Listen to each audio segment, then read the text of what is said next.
ತೆಲಂಗಾಣದಲ್ಲಿ ನಡೆದ ಇದೊಂದು ಹತ್ಯೆ ಇಡೀ ದೇಶವನ್ನೇ ನಡುಗಿಸಿತ್ತು. ಮನುಷ್ಯ ಇಷ್ಟೊಂದು ಕ್ರೂರಿಯಾದ್ನ ಅನ್ನೋದಕ್ಕೆ ಈ ಸ್ಟೋರಿನೇ ಸಾಕ್ಷಿಯಾಗಿತ್ತು. ಅದೆಷ್ಟು ಭಯಾನಕ, ಅದೆಷ್ಟು ವಿಕೃತ.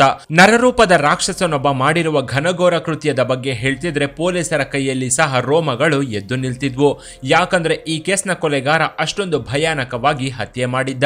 ನಿಮಗೆ ತೆಲಂಗಾಣದ ಹೈದರಾಬಾದ್ನಲ್ಲಿ ಹೆಂಡತಿಯನ್ನ ಕೊಂದು ಅವಳ ದೇಹವನ್ನ ತುಂಡು ತುಂಡು ಮಾಡಿ ಕುಕ್ಕರ್ನಲ್ಲಿಟ್ಟು ಬೇಯಿಸಿದ್ದ ಸ್ಟೋರಿ ಗೊತ್ತಿರಲೇಬೇಕು.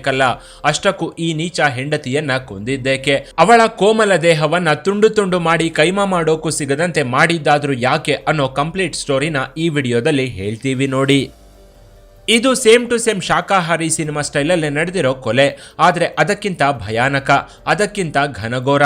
ಈ ಕೊಲೆಗಾರನ ಹೆಸರು ಪುಟ್ಟ ಗುರುಮೂರ್ತಿ. ಇವನೊಬ್ಬ ನೀಚ, ನಿಕೃಷ್ಟ, ಪಕ್ಕಾ ಪ್ಲಾನ್ ಮಾಡಿ ಹೆಂಡತಿ ಮಾಧವಿಯನ್ನ ಕೊಲೆ ಮಾಡಬೇಕು ಅಂತ ಅನ್ಕೊಂಡಿದ್ದ. ನೋಡೋಕೆ ಬಹಳ ಸಿಂಪಲ್ ಆಗಿ ಕಾಣೋ ಈ ಸೈಕೋ ನನ್ನ ಮಗನನ್ನ ನೋಡಿದ್ರೆ ಯಾರೊಬ್ರು ಸಹ ಇವನನ್ನ ಸೈಕೋ ಅಂತ ಅನ್ನೋದಿಲ್ಲ. ಹೆಂಡತಿನ ಹೇಗೆ ಕೊಲ್ಬೇಕು, ಡೆಡ್ ಬಾಡಿನ ಹೇಗೆ ಮಾಯ ಮಾಡಬೇಕು ಅನ್ನೋದನ್ನ ಪಕ್ಕಾ ಪ್ಲಾನ್ ಮಾಡ್ಕೊಂಡಿದ್ದ. ಮಲಯಾಳಂನ ಸೂಕ್ಷ್ಮದರ್ಶಿನಿ ಸಿನಿಮಾ ನೋಡಿ ಸೀನ್ ಟು ಸೀನ್ ಪ್ಲಾನ್ ಮಾಡಿದ್ದ. ಆ ಸಿನಿಮಾದಲ್ಲೇ ಇರೋ ರೀತಿಯಲ್ಲೇ ಮೃತದೇಹವನ್ನ ಡಿಸ್ಪೋಸ್ ಮಾಡಬೇಕು ಅಂತ ಅನ್ಕೊಂಡಿದ್ದ. ಅದಕ್ಕೆ ಬೇಕಾದ ಎಲ್ಲ ವ್ಯವಸ್ಥೆಯನ್ನ ಮಾಡ್ಕೊಂಡಿದ್ದ.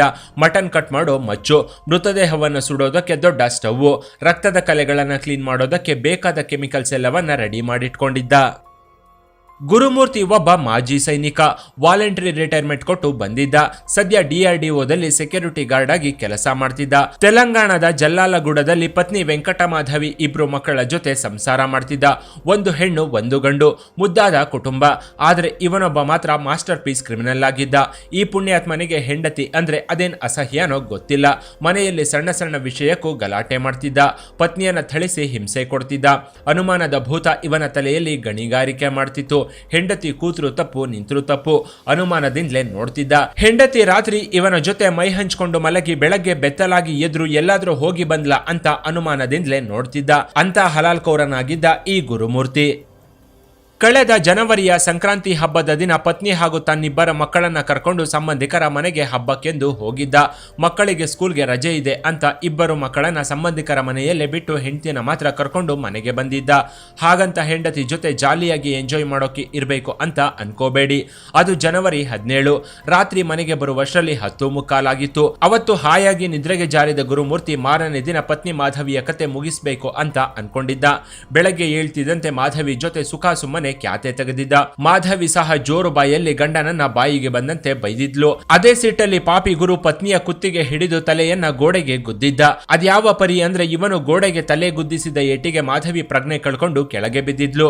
ಬಳಿಕ ಅವಳ ಎದೆ ಮೇಲೆ ಕುತ್ಕೊಂಡು ಕತ್ತು ಹಿಸುಕಿ ಕೊಲೆ ಮಾಡಿದ್ದ ಈ ಪಾಪಿ ಗಂಡ. ಹೀಗೆ ಪತ್ನಿ ಮಾಧವಿ ಹೆಣವಾಗಿ ಮಲಗ್ತಿದ್ದಂತೆ ಸೇಮ್ ಟು ಸೇಮ್ ಮಲಯಾಳಂನ ಸೂಕ್ಷ್ಮದರ್ಶಿನಿ ಸಿನಿಮಾ ಸ್ಟೈಲಲ್ಲಿ ಮೃತದೇಹವನ್ನ ಯಾರ ಕೈಗೂ ಸಿಗದಂತೆ ಪ್ಲಾನ್ ಮಾಡಿದ್ದ. ಮೊದಲೇ ತಂದಿಟ್ಟುಕೊಂಡಿದ್ದ ಮಚ್ಚು, ಚಾಕು, ಚೂರಿ, ಸ್ಟವ್ ಎಲ್ಲವನ್ನು ಎತ್ಕೊಂಡು ಬಂದಿದ್ದ. ಅರ್ಧಾಂಗಿಯ ದೇಹವನ್ನ ಟಾಯ್ಲೆಟ್ ನಲ್ಲಿ ಕೂತು ಪೀಸ್ ಪೀಸ್ ಮಾಡಿದ್ದ. ಇದಕ್ಕೂ ಮೊದಲು 3 ಪೆಗ್ನ ಗಂಟಲಿಗೆ ಇಳಿಸಿದ್ದ. ನಶೆ ಏರ್ತಿದಂತೆ ಮೊದಲು ಪತ್ನಿ ಮಾಧವಿಯ ಕಾಲುಗಳನ್ನ ಕತ್ತರಿಸಿದ್ದ. ಬಳಿಕ ಕೈಗಳನ್ನ ಕತ್ತರಿಸಿ ಸೈಡಿಗೆ ಇಟ್ಟಿದ್ದ. ನೂರಾರು ಜನರು ದೇವಾನುದೇವತೆಗಳ ಸಾಕ್ಷಿಯಾಗಿ ತಾಳಿ ಕಟ್ಟಿ ಸಾಯೋವರೆಗೂ ನಿನ್ನ ಜೊತೆನೆ ಇರ್ತೀನಿ ಅಂತ ಅಗ್ನಿ ಸಾಕ್ಷಿಯಾಗಿ ಆಣೆ ಮಾಡಿದ್ದ ಈ ನೀಚ ಅರ್ಧಾಂಗಿಯ ಕುತ್ತಿಗೆ ಕತ್ತರಿಸಿ ರುಂಡ ಮುಂಡ ಬೇರೆ ಬೇರೆ ಮಾಡಿದ್ದ. ದೊಡ್ಡದೊಂದು ಪಾತ್ರೆಗೆ ಕೈಕಾಲು ತಲೆನ ಹಾಕಿ ಸ್ಟವ್ ಮೇಲೆ ಬೇಯೋಕೆ ಇಟ್ಟಿದ್ದ. ಬಳಿಕ ಬಹಳ ಕೂಲಾಗಿ ಕೈಕಾಲಿನ ಮೂಳೆಗಳನ್ನ ಸ್ಟವ್ ಮೇಲೆ ಇಟ್ಟು ಸುಟ್ಟಿದ್ದ.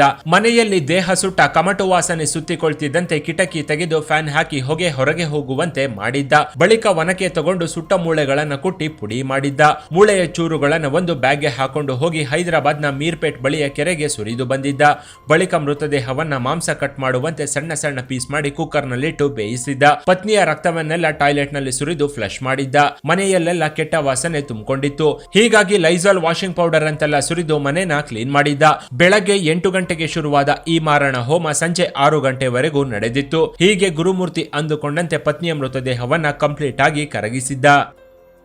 ಹೆಂಡತಿಯನ್ನ ಕೊಂದಿದ್ದ ಗುರುಮೂರ್ತಿ ಒಂದಿಲ್ಲೊಂದು ದಿನ ನಾನು ಪೊಲೀಸರ ಕೈಗೆ ತಗಲಾಕೊಳ್ಳೋದು ಗ್ಯಾರಂಟಿ ಅಂತ ಬಾಡಿ ಸಿಗದಂತೆ ಮಾಡಿದ್ದ.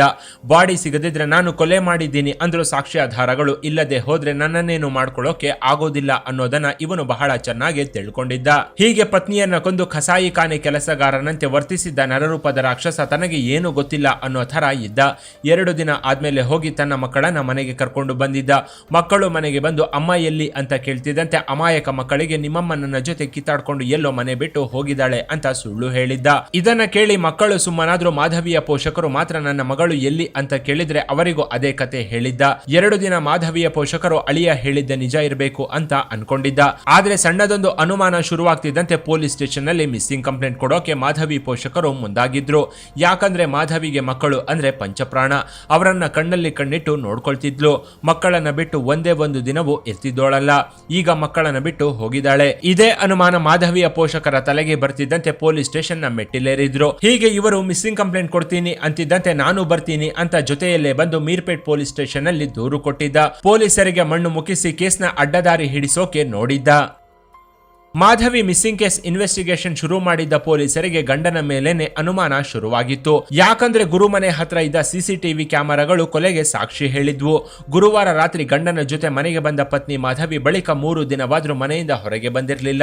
ಆದ್ರೆ ಗುರುಮೂರ್ತಿ ಮಾತ್ರ ಕೈಯಲ್ಲಿ ಬ್ಯಾಗ್ ಹಿಡ್ಕೊಂಡು ಹೋಗೋದು, ಬರೀ ಕೈಯಲ್ಲಿ ವಾಪಸ್ ಬರೋದು ಮಾಡ್ತಿದ್ದ.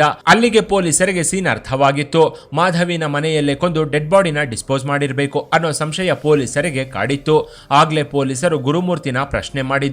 ಆದ್ರೆ ಆಗ್ಲೂ ಸಹ ಮಾಧವಿ ನನ್ನ ಜೊತೆ ಗಲಾಟೆ ಮಾಡ್ಕೊಂಡು ಮನೆ ಬಿಟ್ಟು ಹೋದ್ಲು ಅಂತಾನೆ ಹೇಳಿ ಯಾಮಾರಿಸಿದ್ದ. ಮಾಧವಿಯ ತಂದೆಗೆ ಅಳಿಯನ ಮೇಲೇನೆ ಅನುಮಾನವಿತ್ತು.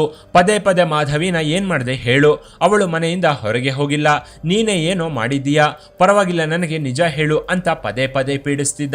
ಆಗ ಗುರುಮೂರ್ತಿ ಎಲ್ಲ ಸತ್ಯವನ್ನ ಮಾಧವಿಯ ತಂದೆ ಮುಂದೆ ಬಾಯ್ಬಿಟ್ಟಿದ್ದ.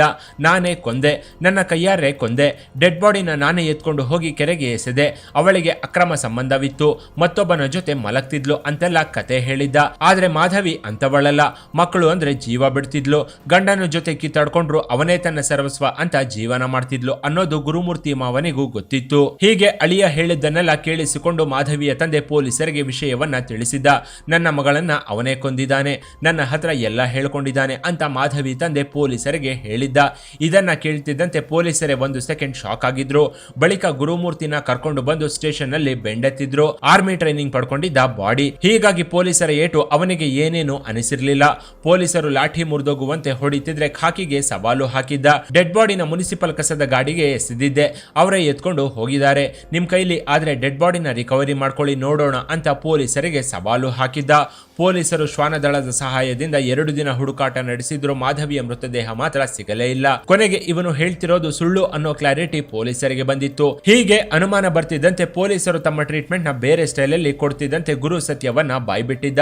ಅವನು ಹೇಳಿದ್ದು ಕೇಳಿಸಿಕೊಂಡು ಪೊಲೀಸರೇ ದಂಗಾಗಿ ಹೋಗಿದ್ರು. ಒಂದು ಕೊಲೆನ ಇಷ್ಟೊಂದು ಕ್ರೂರವಾಗಿ ಮಾಡಬಹುದಾ, ಇಷ್ಟೊಂದು ಭಯಾನಕವಾಗಿ ಸುಟ್ಟು ಬೇಯಿಸಿ ಡೆಡ್ ಬಾಡಿನ ಯಾರ ಕೈಗೂ ಸಿಗದಂತೆ ಮಾಡಬಹುದಾ ಅನ್ನೋದನ್ನ ಕೇಳಿಸಿಕೊಂಡ ಪೊಲೀಸರಿಗೂ ಬೆವರು ಜಿನುಗಿತ್ತು.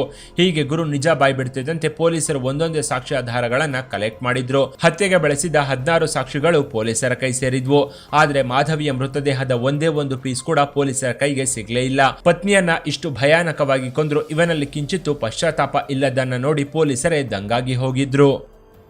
ಕೊನೆಗೆ ಕೊಲೆ ನಡೆದ ಸ್ಪಾಟ್ ನಲ್ಲಿ ದುರ್ಬಿನ್ ಹಾಕಿ ಹುಡುಕಿದ FSL ತಂಡ ಒಂದಷ್ಟು ಮಾಂಸದ ಚೂರುಗಳು, ಮೂಳೆಯ ಪೀಸ್ಗಳನ್ನ ಕಲೆಕ್ಟ್ ಮಾಡಿದ್ರು. ಅದೇ ಈಗ ಈ ಕೊಲೆ ಕೇಸ್ಗೆ ಎವಿಡೆನ್ಸ್ ಆಗಿದೆ. ಆದ್ರೆ ಕೋರ್ಟ್ ನಲ್ಲಿ ಈ ಕೇಸ್ ಹೇಗೆ ನಿಲ್ಲುತ್ತೆ, ಈ ಪಾಪಿಗೆ ಶಿಕ್ಷೆಯಾಗುತ್ತಾ ಇಲ್ವಾ ಅನ್ನೋದು ಸದ್ಯಕ್ಕಿರೋ ಪ್ರಶ್ನೆಯಾಗಿದೆ. ಅಸಲಿಗೆ ಗುರುಮೂರ್ತಿಗೆ ಓರ್ವ ಮಹಿಳೆ ಜೊತೆ ಅಫೇರ್ ಇತ್ತು. ಅವಳಿಗಾಗಿ ಪತ್ನಿಯನ್ನ ಕೊಂದಿದ್ದಾನೆ ಅಂತ ಹೇಳಲಾಗ್ತಿದೆ. ಆದ್ರೆ ಪತ್ನಿಯನ್ನ ಕೆಟ್ಟೋಳನ್ನಾಗಿ ಮಾಡಿ ಹೀರೋ ಆಗಲು ಹೊರಟಿದ್ದ ಅನ್ನೋದು ಈಗ ಬಯಲಾಗಿದೆ. ಅಸಲಿಗೆ ಮಾಧವಿಯನ್ನ ಕೊಲೆ ಮಾಡೋದಕ್ಕೆ ಮುಖ್ಯ ಕಾರಣವಾದರೂ ಏನು ಅನ್ನೋದು ಪೊಲೀಸ್ ತನಿಖೆಯಲ್ಲಿ ಬಯಲಾಗಬೇಕಿದೆ. ಇನ್ನು ಈ ಸ್ಟೋರಿ ಬಗ್ಗೆ ನಿಮ್ಮ ಅಭಿಪ್ರಾಯವನ್ನ ಕಾಮೆಂಟ್ ಮಾಡಿ. ಕೆಳಗಿನ ಡಿಸ್ಕ್ರಿಪ್ಷನ್ ಬಾಕ್ಸ್ ನಲ್ಲಿ ವಾಟ್ಸ್ಆಪ್ ಚಾನೆಲ್ ನ ಲಿಂಕ್ ಕೊಡಲಾಗಿದ್ದು ಅದನ್ನ ಸಹ ಫಾಲೋ ಮಾಡಿ. ಇನ್ನಷ್ಟು ಇಂಟ್ರೆಸ್ಟಿಂಗ್ ವಿಡಿಯೋಗಳಿಗಾಗಿ ಚಾನೆಲ್ ನ ವಿಸಿಟ್ ಮಾಡಿ.